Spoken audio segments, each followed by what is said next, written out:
Guys, welcome to Trend Talk. अगर आप इस चैनल पर नए हो तो चैनल को सब्सक्राइब करो, वीडियो को लाइक करो।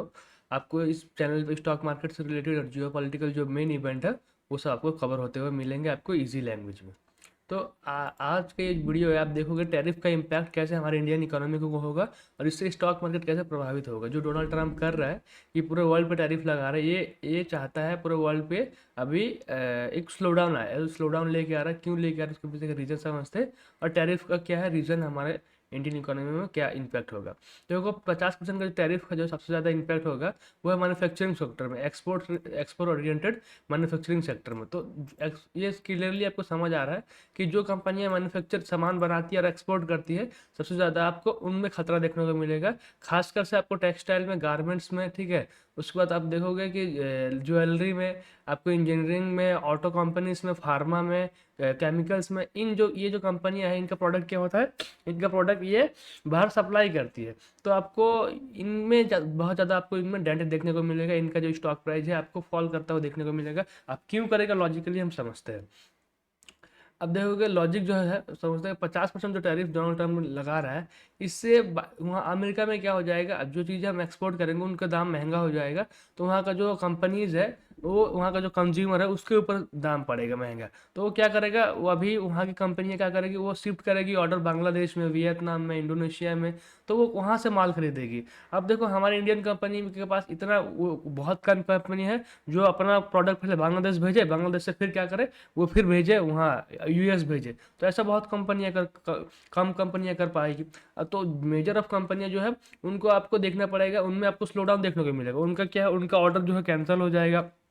उनका जो उनका जो माल बिकेगा नहीं, क्योंकि उन्होंने माल जितना बनाया उतना कंजप्शन है नहीं इंडिया में। अब बाहर उतना बिकेगा नहीं। तो गवर्नमेंट उन कंपनी को कितना कंपनसेशन देगी, गवर्नमेंट कितना उनका जो लॉस हो बियर करेगी, उनको मेजरली आपको लॉस देखने को मिलेगा। अब वो कंपनियां जो लॉस में जाएगी, वो सेक्टर जो लॉस में जाएगा, उन्होंने लोन लेकर रखा है। तो लोन बैंक से ले रखा है, तो बैंक पे डायरेक्ट जो है बैंक का एनपीए पे आपको असर देखने को मिलेगा अगर टैरिफ लंबा चलता है। तो हमारे इंडियन इकोनॉमी, हमारे इंडियन इकोनॉमी के लिए ये थोड़ी दिक्कत की बात है अगर ये लंबा चलता है। तो अब देखोगे डिमांड शिफ्ट देखोगे तो वो सिर्फ जॉब आपको देखो जॉबलेस हो जाएगा, क्योंकि जो कंपनी का माल बिकेगा नहीं, ठीक है। तो उनमें जितने भी लोग काम कर रहे थे उनको अब क्या करेंगे, उनको कंपनियां से निकालेगी जॉब से।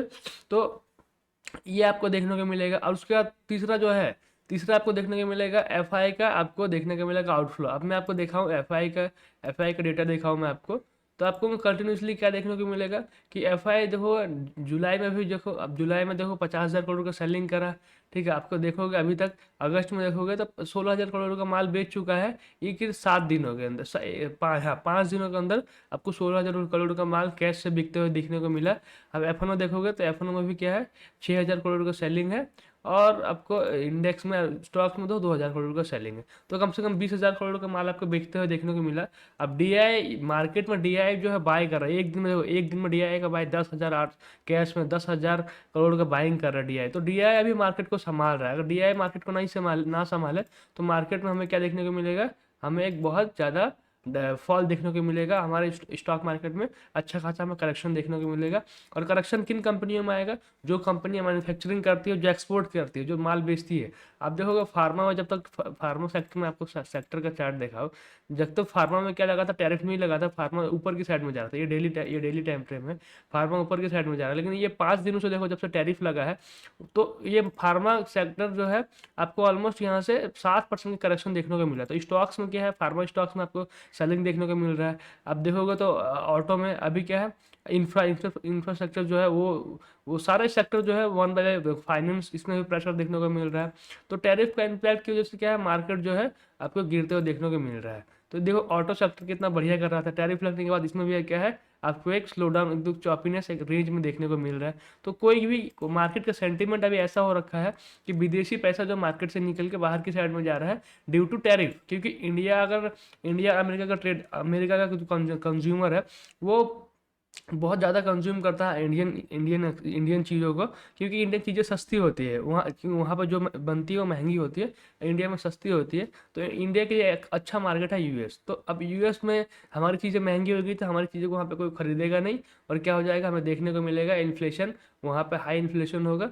तो हमारी चीज़ें बिकेगी नहीं, हमारी कंपनी को डायरेक्ट जो है लॉस होगा। तो सबसे बड़ा इम्पैक्ट जो हमारा वो होगा। अब जीडीपी भी देखोगे तो क्या होगा, अब जितनी भी कंपनियां जो है यूएस में माल बेचती है, वो क्या करती है, वो डॉलर लेके आती है, वो इंडियन रुपी में माल बनाती है और बेचती है डॉलर में, तो डॉलर लेके आती है। अब डॉलर वहाँ से आएगा नहीं, तो क्या हमें देखने को मिलेगा, हमें देखने को मिलेगा कि जितना भी हम ऑयल एक्सपोर्ट करते हैं, सॉरी ऑयल इंपोर्ट करते हैं, जितने भी हम कमोडिटीज इंपोर्ट करते हैं, उनमें हमको क्या देखने को मिलेगा, उनमें हमको महंगा हमारा रुपया गिरते हुए देखने को मिलेगा, क्योंकि हमारे पास डॉलर आएगा नहीं।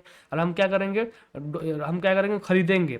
हमारे पास डॉलर आ नहीं रहा और हम क्या कर रहे हैं, रुपी से फिर डॉलर में कन्वर्ट कर रहे हैं, खरीद रहे हैं, तो हमारा रुपया भी गिरते हुए आपको देखने को मिलेगा।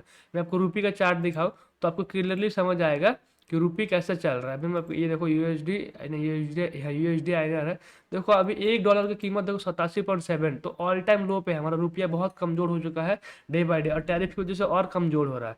तो हमें ये देखने को मिल रहा है कि हमारा जो डेफिसिट है वो बढ़ता हुआ हमें देखने को मिलेगा, क्योंकि हम एक्सपोर्ट नहीं करेंगे। और देखो अमेरिका के जैसे मार्केट, जो अल्टरनेट मार्केट आपको मिल नहीं सकती, क्योंकि आपको आप यूके माल बेचोगे, वहाँ पे डिमांड, वहाँ पे कम है लोग है, वहाँ पे आपको डिमांड कम होगी। आप कहाँ माल बेचोगे, माल बेचने के लिए आपको देखना पड़ेगा, मिडिल ईस्ट देखना पड़ेगा, आपको उन कंट्रियों में देखना पड़ेगा। उन कंट्रियों में आपको अमेरिका जैसा कंजम्पशन आपको देखने को नहीं मिलेगा, क्योंकि अमेरिका में कंजम्पशन ज़्यादा है। तो आपको हमारे नुकसान जो है वहाँ डायरेक्ट टेक्सटाइल सेक्टर में, गारमेंट सेक्टर में देखने को मिलेगा। हमको ज्वेलरी, डायमंड में डिमांड, आपको लेदर फुटवेयर में आपको देखना पड़ेगा। लेदर फुटवेयर में हमारा जो है आपको डिमांड कम हो जाएगा, वहाँ पे आपको प्रेशर देखने को मिलेगा। आपको ऑटो कंपोनेंट्स में आपको डिमांड आपको डाउन देखने को मिलेगा। केमिकल और फार्मा सेक्टर में जो है आपको आपको डाउनग्रेड देखने को मिलेगा। तो और इससे क्या हो जाएगा, इससे एक ब्रॉडर मार्केट में फॉल देखने को मिलेगा। और देखोगे तो हमारे मार्केट में अच्छा खासा अभी फॉल जो है आ रहा है, और ये फॉल जो है कंटिन्यू रहेगा जब तक टैरिफ जो है नहीं हटता है।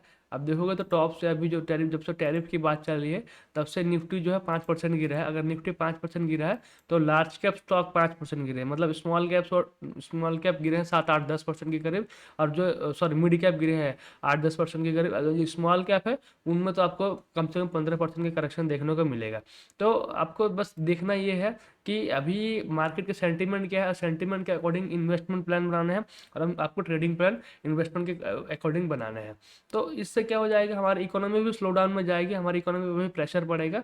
तो हम अल्टरनेट ढूंढ रहे हैं। अभी हम क्या कर रहे हैं, जैसे हम ऑयल इंपोर्ट करते हैं अमेरिका से, रशिया से, तो हम क्या कर रहे हैं, अभी हम ऑयल दूसरी कंट्री से भी इंपोर्ट कर रहे हैं। तो इंडिया को अल्टरनेटिव मार्केट ढूंढना पड़ेगा, या फिर अमेरिका को अल्टरनेटिव कुछ ढूंढना पड़ेगा, ताकि जो हम ट्रेड कर सके और जो हम अच्छा सा पैसा कमा सके। क्योंकि हमको फिर मिडिल ईस्ट शिफ्ट होना पड़ेगा, अफ्रीका, लैटिन अमेरिका, ऐसे कुछ कंट्री में जाना पड़ेगा, यूएई में, यहाँ पे माल बेचना पड़ेगा। तो हमें क्या, हमें डॉलर आते हुए देखने को मिलेगा, और हमारा रुपी जो डॉलर की कंपेरिजन बढ़ेगा। तो इसकी वजह से क्या है, इसकी वजह से आपको एक अभी हमारे इकोनॉमी में सप्लाई चेन देखने को मिलेगा कि वो डिस्टर्ब हो चुका है। तो वो डिस्टर्ब होने के कारण जो है हमें हमारे मार्केट में स्लो डाउन देखने को मिलेगा। तो तो अगर आपको कुछ समझ आया इस वीडियो से तो कमेंट करो क्या समझ आया, और वीडियो अच्छा लगा तो प्लीज़ चैनल को सब्सक्राइब करो, वीडियो को लाइक करो। तो मिलते हैं नेक्स्ट वीडियो में।